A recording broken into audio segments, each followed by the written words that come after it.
Many believe America is a democracy. A bold statement, but in essence it isn't entirely accurate. The misconception that the United States is a democracy is a common one, and it's time we clear the air. Quite contrary to popular belief, the United States is in fact a republic. Now you might be wondering, what's the difference? Why does it matter? Well, the distinction is crucial. In a democracy, every citizen has a direct say in governmental affairs. Sounds ideal, right? But it's not as rosy as it seems. Imagine the chaos if every single citizen were to weigh in on every single decision. It's impractical and can lead to what the philosophers call the tyranny of the majority, where the majority's will suppresses the minority. On the other hand, a republic is a form of government where citizens elect representatives.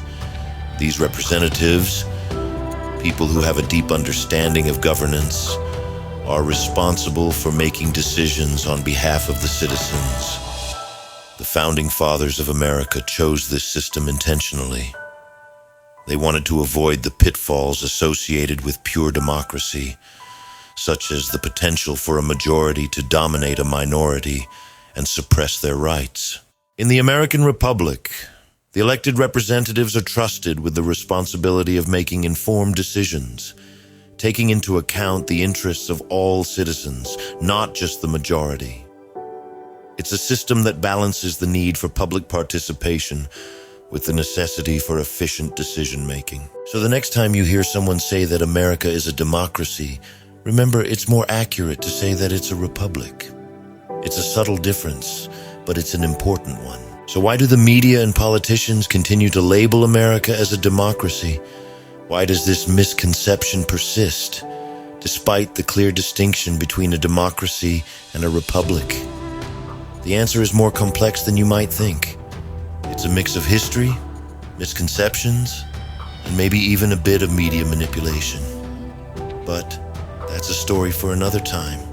For now, let's delve deeper into the intricacies of this fascinating topic. Democracy and republic, while similar, have distinct differences worth noting. So let's dive into it, shall we? When we talk about democracy, we're referring to a system of governance where the power lies directly in the hands of the people. They vote on policy initiatives directly. Sounds pretty ideal, right? Well, the flip side of this coin is the potential for majority domination, where the majority's will could overshadow the minority's rights. This is often referred to as tyranny of the majority, a concept as ominous as it sounds. Now let's shift gears and talk about a republic. In a republic, citizens elect representatives who are responsible for representing their interests and making decisions on their behalf.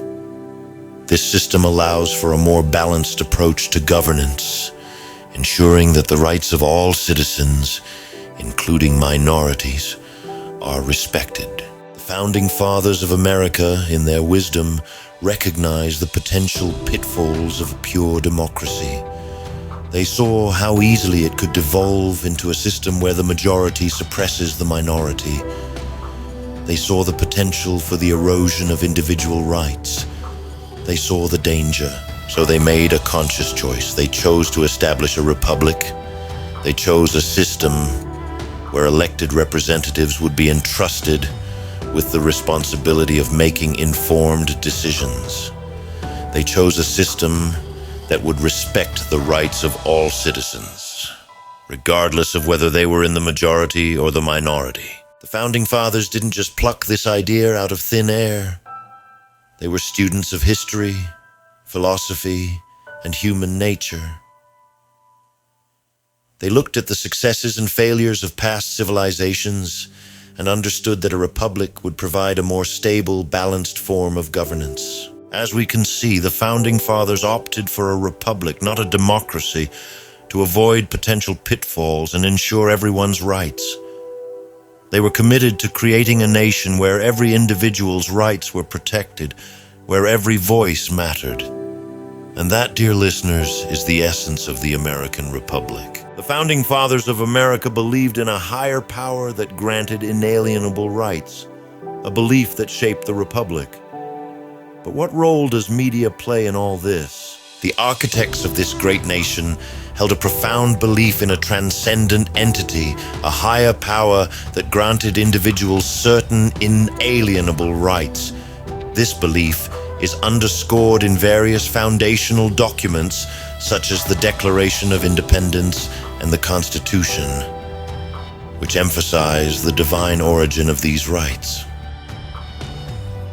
These principles, deeply rooted in the acknowledgement of a supreme being, were instrumental in the careful crafting of a governance system that aimed to protect the liberties and freedoms of its citizens. Throughout American history, faith in God has been a pervasive influence, playing a crucial role in shaping the nation's moral fabric. American values such as personal liberty, equality, and justice are founded on the premise that these rights are granted by a higher power.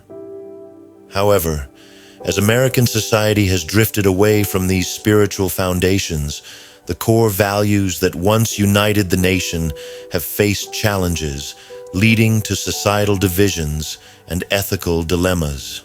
Now let's pivot to the role of the media. The media has played a pivotal role in escalating political tensions.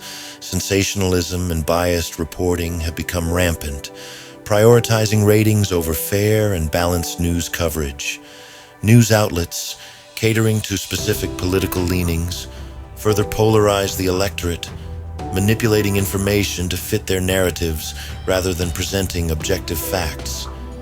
This media circus helps perpetuate the divisive nature of politics, making it increasingly difficult to have constructive conversations about the governance of our nation.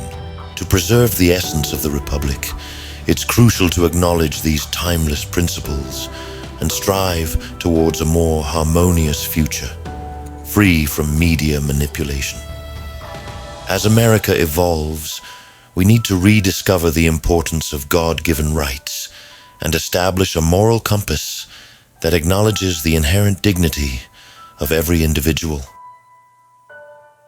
Only by recognizing and valuing these timeless principles can America address its challenges and strive towards a future where unity and respect for all citizens reigns supreme.